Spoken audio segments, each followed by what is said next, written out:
Hi everyone, this is Mindy Eggen and welcome back to another video. In today's video, I have two card projects to share with you today, both featuring the new Let's Celebrate card kit from Gina K Designs. On one card, I'll be doing some ombre stamping using my blending brush, and on my other card, I will be creating a slimline card. Slimline cards are really fun to make because there's just so much real estate to work with and really gives me room to ink blend. Here's a quick look at the Let's Celebrate card kit from Gina K Designs. There are two large stamp sets in this, a happy birthday word die, which is one of my new favorite word dies. I've already messaged Gina and told her I want to see a ton more like this because I loved it so much. You're also getting coordinating dies, some connect glue, paper, and a blending brush. And these are always just so jam-packed with value and can be used for so many different purposes. I'm going to be focusing on just one of the stamp sets from the kit, which is going to be this Flowing Florals. I absolutely love this stamp set. So I'm going to walk you through some of the products from the release here just to show you what else is there in case you wanted to grab anything in case it has a chance of selling out. Now that Flowing Florals does have the coordinating die. This is the new Mastser Layouts 10 die set. Now that happy birthday, those three in the bottom corner, those three actually belong to the kit. I just keep them all on one magnetic sheet. The Mastser Layouts 10 creates a slimline card. Then we have this gorgeous new stamp set. This is Spread Your Wings. I love that butterfly where it's half butterfly, half rose. We have Forest Friends editions. So if you saw a month or a couple months ago, Melanie came out with Forest Friends, and so this is the addition to it. This has got the bodies to those heads, and these are going to be super cute on cards. Next, we have One Day at a Time. I really love that image in the top left-hand corner. I think that's going to be great on cards. Another gorgeous set is the Rarest Rose. So there are coordinating dies with some of these. This one, that large rose, does not have that coordinating die, but the smaller elements do.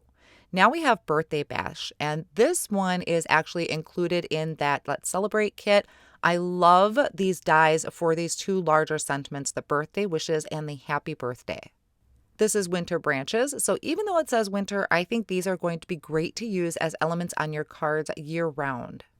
And we also have Baby Love stamp set. So a super cute set with tons of sentiments on here. There's coordinating dies to cut some of these babies out, add them to that carriage.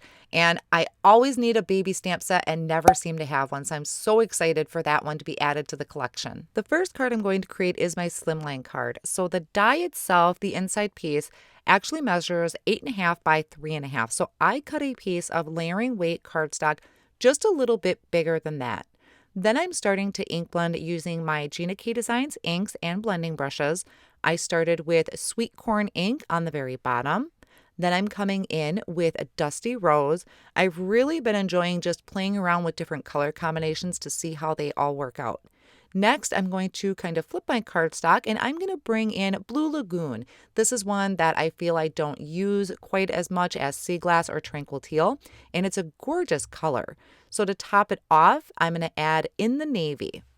So like most things with my ink blending, I do go over them numerous times to help smooth out the transitions, especially between some of these colors. You can see they aren't looking quite the greatest right now, but also with Gina's inks, her inks they just dry so beautiful. You have to give them time to dry, and that's what I will do. So I don't make any judgments about my backgrounds until it is completely dry and done. So I'm just finishing up kind of helping blend out these colors. And once I have that done, I'm bringing this inside piece of that slimline die, lined it up over my background, and I'm going to show you how to die cut this. Slimline dies are bigger than my actual die cutting plate, so I'm just going to put this down, use my regular sandwich I would for die cutting, and I placed it so that the corner is going to catch first and run that through. Now the bottom portion of my slimline is not going to cut because it's hanging off the edge of the plates. So I'm just going to carefully remove my top plate, and I'm going to turn this. It's being held down with that low tack tape. And then I'm going to place my top plate on top again and run this through. Now, each time I am kind of tilting a little bit, so it's not going straight on into the die cut machine. It's going to catch the corner first, and this also helps prevent any warping that might happen to your dies. So now when I run that through, I only run it through about part way, only what I need to cut. Then I took this panel and I placed it in my Misty tool, and I'm lining up this gorgeous flourish image into that top corner. This is off of the Flowing Florals, which is in the card kit. I'm going to prep this with my hand, and I can also use either Versamark or even the Tidy Towel. You really want to prep your stamps before stamping. It'll just take the ink better. And then I'm inking that up really well with the Amalgam Obsidian ink. I'm going to use my glider tool, can't remember the exact name of it, Stamping Bug. And I'm going to use that to help press that design into or onto my paper. And to make sure I have a really good impression, I will stamp it twice. Then I'm going to just flip my cardstock. Now you do want to be a little careful because the Obsidian ink stays wet just a little bit longer than the regular dye inks. So you don't want to bump it or put your magnet on top to risk smearing that. I absolutely love how this came out, and this is going to be one of my new favorite images. I'm sure I'm going to use it a ton more. So I'm going to just set this off on the side to dry, and I'm going to work on a sentiment from the front of my card. I'm using the Birthday Trio die set, which is another one of my favorites. And like I said, I had messaged Gina immediately and said, I want more because I just love how these layered up. So I have the backer piece die cut from white cardstock. I did the word happy, which cuts out individual letters. That's die cut from matte gold. And then I did the scripty birthday in black cardstock. So you can use these together with that backer or individually. You can really customize it. And I think that's one of the reasons why I really loved this is there's a few possibilities to it. To give this dimension, I layered up the word birthday a couple times with white cardstock and once with black. I did not add layers to the word happy because the word birthday is going to go on top of that. So I didn't want to give that any more dimension than is needed. And then I can add this to that backer piece. Now I also kind of offset the black on top of the white. And I love doing that because it just kind of almost looks like a little shadow. I needed to replace my Gina K Designs dot runner, so I just wanted to show you that on screen, how easy it is to just pop that refill into your dispenser. And then I am adding that to the back of my panel and attaching this to a piece of cardstock I cut using the other die in that Mastser Layouts set. So you're getting kind of those two layers there, one just a little bit smaller, and then adding that dot runner behind my happy birthday sentiment. To finish this card off and also just add a little bit more interest and sparkle since there's so much to this card, I am going to be adding the frozen rhinestones. These are really, really gorgeous. I like to just pour them into a little triangle tray. I will link to some that I have down below, and I'm adding those with my embellishment tool and my Connect glue. So because I use this slimline card, it just really places the emphasis on that sentiment.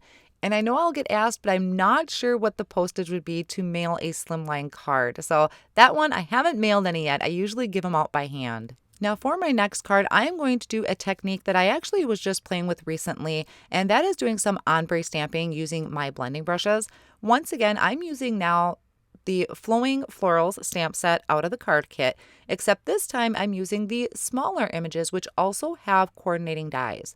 So I have a piece of heavyweight white cardstock here, and I laid out my images. I'm also prepping them once again with my hand, and I'm inking them up with sea glass ink. So this is going to be my base layer. Now you're going to notice if you don't prep it really well, or if it's just hasn't been used enough, it's going to seem splotchy, but it will dry nice and even, or you can go ahead and stamp it again.